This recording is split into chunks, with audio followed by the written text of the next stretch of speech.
بسم اللہ الرحمن الرحیم۔ ملفوظات حضرت مسیح موعود۔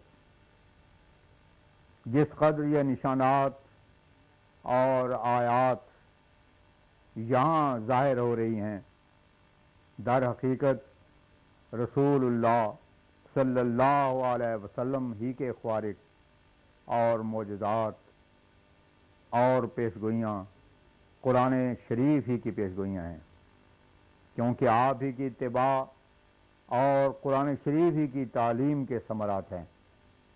اور اس وقت کوئی اور مذہب ایسا نہیں ہے جس کو پیرو اور متبع یہ دعویٰ کر سکتا ہو کہ وہ پیشگوئیاں کر سکتا ہے یا اس سے خوارق کا ظہور ہوتا ہے۔ اس لیے اس پہلو سے قرآن شریف کا معجزہ تمام کتابوں کے اعجاز سے بڑا ہوا ہے۔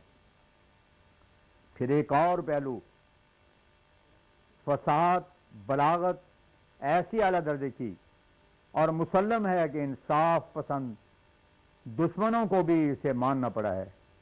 قرآن شریف نے فاتو بصورت میں مثلے کا دعویٰ کیا، لیکن آج تک کسی سے ممکن نہیں ہوا کہ اس کی مثل لا سکے۔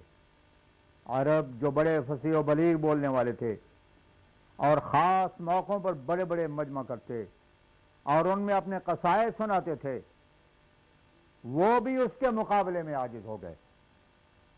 اور پھر قرآن شریف کی فصاحت و بلاغت ایسی نہیں ہے کہ اس میں صرف الفاظ کا تتبع کیا جاوے اور معنی اور مطالب کی پرواہ نہ کی جائے، بلکہ جیسا اعلیٰ درجے کے الفاظ ایک عجیب ترتیب کے ساتھ رکھے گئے ہیں، اسی طرح پر حقائق اور معارف کو ان میں بیان کیا گیا ہے۔ اور یہ رعایت انسان کا کام نہیں کہ وہ حقائق اور معارف کو بیان کرے اور فصاحت و بلاغت کے مراتب کو بھی ملحوظ رکھے۔ ایک جگہ فرماتا ہے یتلو صحفا مطہرۃ فیہا کتب قیمہ، البینہ آیت 3 و 4، یعنی ان پر ایسے صحائف پڑھتا ہے کہ جن میں حقائق و معارف ہیں۔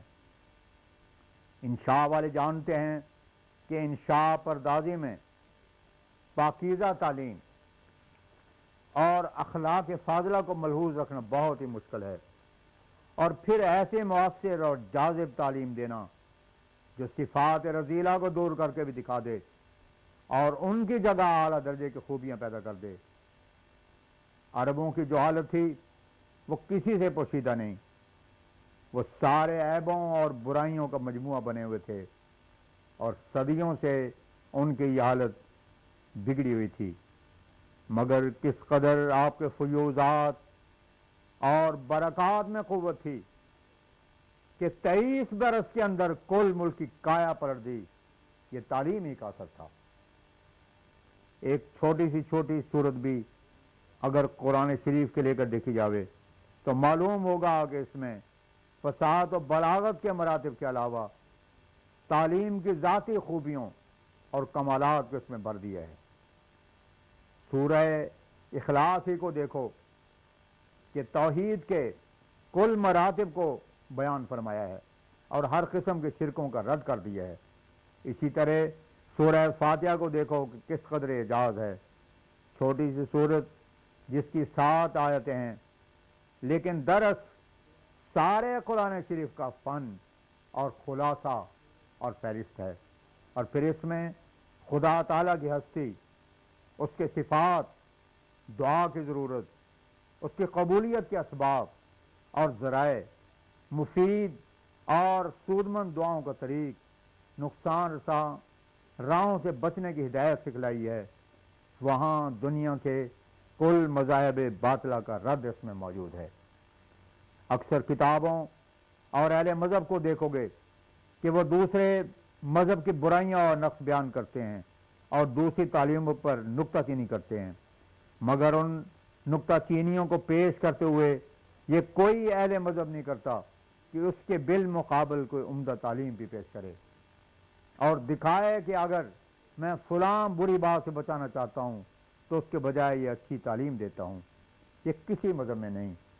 یہ فخر قرآن شریف ہی کو ہے کہ جہاں وہ دوسرے مذاہب باطلہ کا رد کرتا ہے اور ان کی غلط تعلیموں کو کھولتا ہے، وہاں اصلی اور حقیقی تعلیم بھی پیش کرتا ہے، جس کا نمونہ اس سورہ فاتحہ میں دکھایا ہے کہ ایک لفظ میں مذاہب باطلہ کی تردید کر دی ہے۔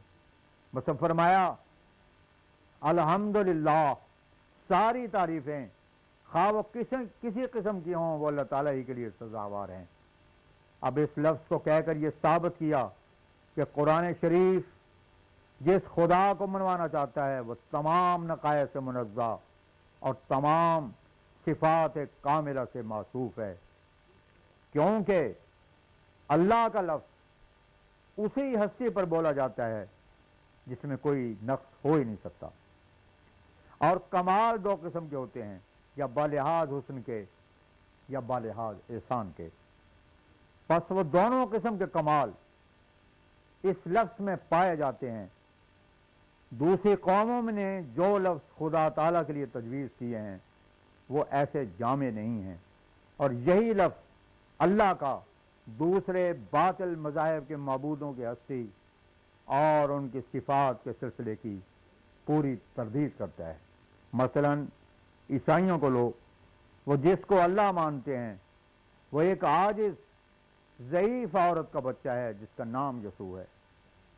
وہ معمولی بچوں کی طرح دکھ درد کے ساتھ ماں کے پیٹ سے نکلا اور عوارض میں مبتلا رہا، بھوک پیاس کی تکلیف سے بے چین رہا اور سخت تکلیفیں اور دکھ اسے اٹھانے پڑے۔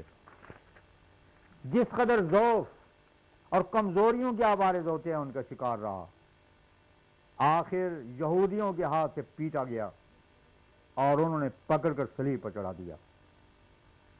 اب اس صورت کو جو یسوع کی عیسائیوں نے جس کو خدا بنا رکھا ہے انجیل سے ظاہر ہوتی ہے، کسی دانشمند کے سامنے پیش کرو، کیا وہ کہہ دے گا کہ بے شک اس میں تمام صفات کاملہ پائی جاتی ہیں اور کوئی نقص اس میں نہیں؟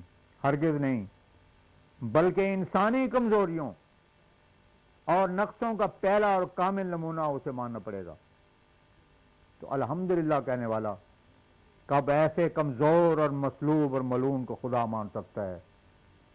اس سے معلوم ہوا کہ قرآن عیسائیوں کے بالمقابل ایسے خدا کی طرف بلاتا ہے جس میں کوئی نقص ہو ہی نہیں سکتا۔ پھر آریہ مذہب کو دیکھو، وہ کہتے ہیں کہ ہمارا پرمیشور وہ ہے جس نے ذرات عالم اور ارواح عالم کو بنایا ہی نہیں، بلکہ جیسے وہ ازلی ابدی ہے ویسے ہی ہمارے ذرات جسم وغیرہ بھی خدا کے بالمقابل اپنی ایک مستقل ہستی رکھنے والی چیزیں ہیں جو اپنے قیام اور بقا کے لیے اس کے محتاج نہیں ہیں، بلکہ ایک طرح وہ اپنے خدائی چلانے کے واسطے ان چیزوں کا محتاج ہے، وہ کسی چیز کا خالق نہیں۔ اور پھر اس بات کا سمجھ لینا بھی کچھ مشکل نہیں کہ جو خالق نہیں وہ مالک کیسا ہو سکتا ہے، جو خالق نہیں وہ مالک کیسے ہو سکتا ہے؟ اور ایسا ہی ان کا اعتقاد ہے کہ وہ رازق کریم وغیرہ کچھ بھی نہیں، کیونکہ انسان کو جو کچھ ملتا ہے اس کے کرموں کا پھل ملتا ہے، اس سے زائد اسے کچھ مل سکتا ہی نہیں۔ اب بتاؤ اس قدر نقص جس خدا میں پیش کیے جاویں، عقل سلیم کب اسے تسلیم کرنے کے لیے رضامند ہو سکتی ہے؟ اسی طرح جس قدر مذاہب باطلہ دنیا میں موجود ہیں، الحمدللہ کا جملہ خدا تعالیٰ کے متعلق ان کے کل غلط اور بیہودہ خیالات و معتقدات کی تردید کرتا ہے۔